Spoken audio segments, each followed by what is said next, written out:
नमस्कार दोस्तों, मैं हूं आपका दोस्त देव और आशा करता हूं कि आप सभी स्वस्थ और खुशहाल होंगे। आज मैं आपके लिए लेकर आया हूं एक ऐसी खौफनाक और चौंका देने वाली सच्ची घटना जिसे सुनकर आपके रोंगटे खड़े हो जाएंगे और सोचने पर मजबूर हो जाएंगे कि आखिर इंसानियत कहां जा रही है। ये कहानी हमें भेजी है लीला राठौर जी ने, जो मेरठ के पास एक छोटे से कस्बे में रहती हैं। लीला जी ने अपने जीवन में एक ऐसी भयावह घटना का सामना किया जो आज भी उन्हें डराती है। उनका कहना है कि इस युग में ऐसे भी दामाद होते हैं जो अपनी हवस को पूरा करने के लिए हर सीमा लांघ सकते हैं। यह घटना आपको सोचने पर मजबूर कर देगी कि आखिर इंसान किस हद तक गिर सकता है। इस सच्ची घटना की पूरी जानकारी आपको विस्तार से मेरी सहयोगी मंजू देंगी। लेकिन दोस्तों, आगे बढ़ने से पहले एक छोटी सी गुजारिश है। आप हमारी वीडियो देखते हैं मगर लाइक और सब्सक्राइब करना अक्सर भूल जाते हैं। इस चैनल को सपोर्ट करें ताकि हम आपके लिए और भी सच्ची और दिलचस्प कहानियां ला सकें। तो दोस्तों, अब बिना समय गंवाएं आइए सुनते हैं लीला राठौर जी की यह खौफनाक दास्तान। धन्यवाद। एक रात थी। गांव का माहौल ठंडा और सन्नाटे से भरा हुआ था। ये वही समय था जब गांव की गलियों में किसी के पैर की आहट भी खौफ का कारण बन जाती थी। मनोज, एक शांत और अच्छे स्वभाव का व्यक्ति, हाल ही में गांव की सबसे समृद्ध और सम्मानित परिवार की बेटी कविता से विवाह करके उसी घर का हिस्सा बना था। गांव वालों की नजरों में मनोज एक आदर्श दामाद था, लेकिन कोई नहीं जानता था कि उसके भीतर एक छुपी हुई दरिंदगी और हैवानियत पल रही थी। मनोज का स्वभाव कविता के घर वालों के लिए तो ठीक था, लेकिन उसकी सास लीला देवी के प्रति उसकी नजरें हमेशा कुछ अजीब और गंदी रहती थीं। लीला देवी एक 50 वर्ष की महिला थीं, जो अपने पति की मृत्यु के बाद अपने घर की देखभाल करती थीं। उनका व्यवहार साधारण और आदरपूर्ण था, लेकिन मनोज की नजरों में उनके प्रति कुछ और ही भावना पल रही थी। एक रात घर के सभी लोग सो चुके थे। घड़ी की सुइयां रात के 12 बजा चुकी थीं जब मनोज धीरे से अपने कमरे से निकला। वह सीधा लीला देवी के कमरे की ओर बढ़ा। उसके कदम धीमे और सावधान थे, जैसे कोई शिकारी अपने शिकार के पीछे चलता है। कमरे के दरवाजे पर पहुंचकर उसने हल्का सा धक्का दिया। दरवाजा खुला था। लीला देवी गहरी नींद में थीं। मनोज धीरे धीरे उनके पास पहुंचा और उनका हाथ पकड़कर जोर से खींचा। नींद में ही लीला देवी एक अजीब सी आवाज निकालकर उठीं। उन्होंने मनोज को देखा और घबरा गईं। क्या कर रहे हो मनोज? लीला देवी ने चौंकते हुए कहा। ये क्या बेहूदगी है? लेकिन मनोज की आंखों में कुछ और ही चमक थी। वह बिना कुछ बोले उनकी तरफ झुका और उनके कंधे पर अपना हाथ रखा। लीला देवी डर के मारे चिल्लाने वाली थीं, लेकिन मनोज ने तेजी से उनके मुंह पर हाथ रख दिया। उसकी पकड़ इतनी मजबूत थी कि लीला देवी का सांस लेना भी मुश्किल हो गया। तुम्हारी चुप्पी ही तुम्हारी जान बचाएगी, मनोज ने धीरे से फुसफुसाया। लीला देवी की आंखों में खौफ और बेबसी साफ झलक रही थी। मनोज की आंखों में दरिंदगी और हवस की चमक साफ दिख रही थी। इस पल में उसकी इंसानियत पूरी तरह से खो चुकी थी। वह लीला देवी के साथ जबरदस्ती करने की कोशिश कर रहा था, लेकिन तभी कमरे के बाहर किसी के पैरों की आहट सुनाई दी। दरवाजे पर कविता खड़ी थी। उसने जो देखा उससे उसकी दुनिया ही उजड़ गई। उसकी आंखों में आंसू थे और गुस्से से उसका चेहरा लाल हो रहा था। कविता ने जोर से चिल्लाया, ये तुम क्या कर रहे हो मनोज?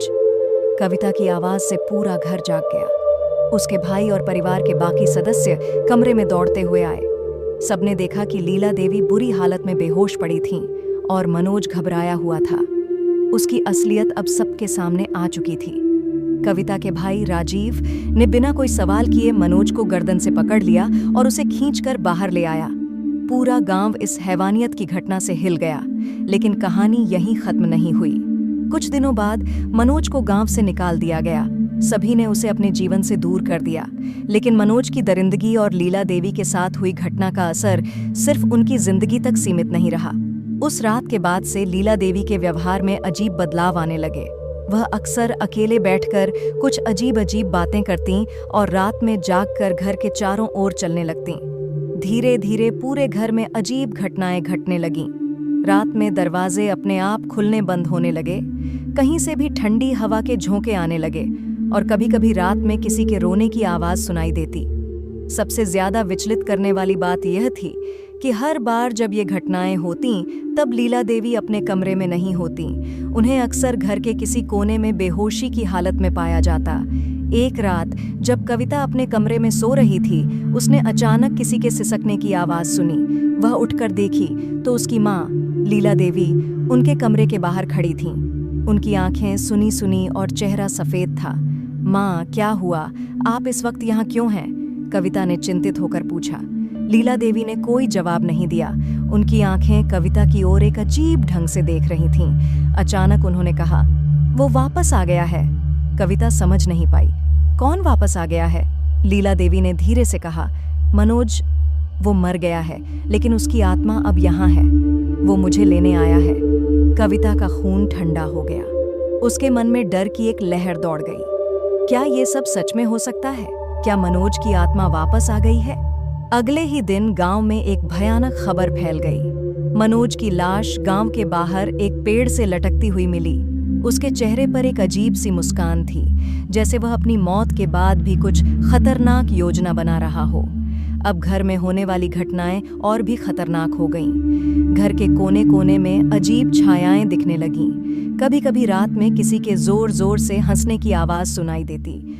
और सबसे विचलित करने वाली बात यह थी कि लीला देवी की हालत दिन ब दिन बिगड़ती जा रही थी। उनका चेहरा हर दिन और भी भयावह होता जा रहा था, जैसे कोई अज्ञात शक्ति उन्हें अंदर से खा रही हो। कविता को अब यकीन हो चुका था कि कुछ बहुत बुरा हो रहा है। उसने गांव के सबसे पुराने और ज्ञानी व्यक्ति पंडित हरिप्रसाद से मदद मांगी। हरिप्रसाद ने घर में प्रवेश करते ही महसूस किया कि वहां एक अजीब और भयानक ऊर्जा है। उन्होंने लीला देवी के कमरे में प्रवेश किया और ध्यान से निरीक्षण किया। उन्होंने एक मंत्र पढ़ना शुरू किया, जिससे कमरे का माहौल अचानक और भी भारी हो गया। तभी लीला देवी जोर से चिल्लाई और जमीन पर गिर पड़ी। उनके शरीर में अजीब सा कंपन होने लगा, जैसे कोई शक्ति उन्हें अपने कब्जे में ले रही हो। पंडित हरिप्रसाद ने तुरंत मंत्रों का जाप तेज कर दिया और कहा, यह आत्मा शांत नहीं है। मनोज की आत्मा अब इस घर में है और वह लीला देवी पर कब्जा करने की कोशिश कर रहा है। कविता का दिल तेजी से धड़कने लगा। उसने पंडित से पूछा, क्या हम इसे रोक सकते हैं? पंडित ने कहा, यह आसान नहीं है। हमें एक बड़ा यज्ञ करना होगा और इस आत्मा को शांत करना होगा। यज्ञ की तैयारी अगले ही दिन शुरू हुई। पूरे गांव में यह खबर फैल गई थी कि मनोज की आत्मा अब वापस आ गई है और लीला देवी को अपने कब्जे में लेने की कोशिश कर रही है। यज्ञ शुरू हुआ और पंडित ने मंत्रों का जाप तेज किया। अचानक हवा में एक अजीब सी आवाज गूंजने लगी। लीला देवी, जो अब तक शांत बैठी थीं, अचानक खड़ी हो गईं। उनकी आंखें पूरी तरह सफेद हो चुकी थीं और उनके मुंह से एक अजीब सी हंसी निकलने लगी। तुम लोग मुझे रोक नहीं सकते, लीला देवी ने डरावनी आवाज में कहा। मैं वापस आ चुका हूं और अब कोई मुझे रोक नहीं सकता। यह मनोज की आत्मा थी, जिसने लीला देवी के शरीर पर पूरी तरह से कब्जा कर लिया था। लेकिन पंडित हरिप्रसाद ने हार नहीं मानी। उन्होंने यज्ञ को और भी तीव्र कर दिया। अग्नि की लपटें ऊंची उठने लगीं और मंत्रों की गूंज पूरे घर में फैल गई।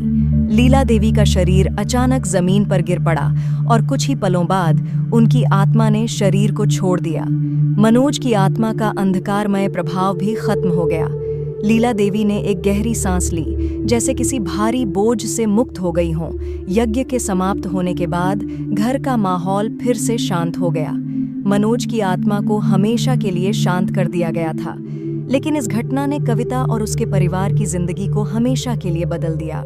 दोस्तों, कैसी लगी आपको मेरी यह कहानी? मुझे उम्मीद है कि यह लीला देवी की सच्ची और रहस्यमयी घटना आपको रोमांचित कर गई होगी। अगर आपको यह कहानी पसंद आई हो तो कमेंट करके ज़रूर बताइए। आपकी राय मेरे लिए बहुत मायने रखती है। और हाँ, वीडियो को लाइक करना न भूलें, ताकि मैं आपके लिए ऐसी और भी दिलचस्प और खौफनाक कहानियाँ लेकर आती रहूँ। अगर आपने अभी तक चैनल सब्सक्राइब नहीं किया है तो जल्दी से कर लीजिए और बेल आइकन दबा दीजिए, ताकि अगली बार जब मैं कोई नई कहानी लेकर आऊं तो आपको सबसे पहले पता चले। धन्यवाद दोस्तों, फिर मिलेंगे एक और रोमांचक कहानी के साथ।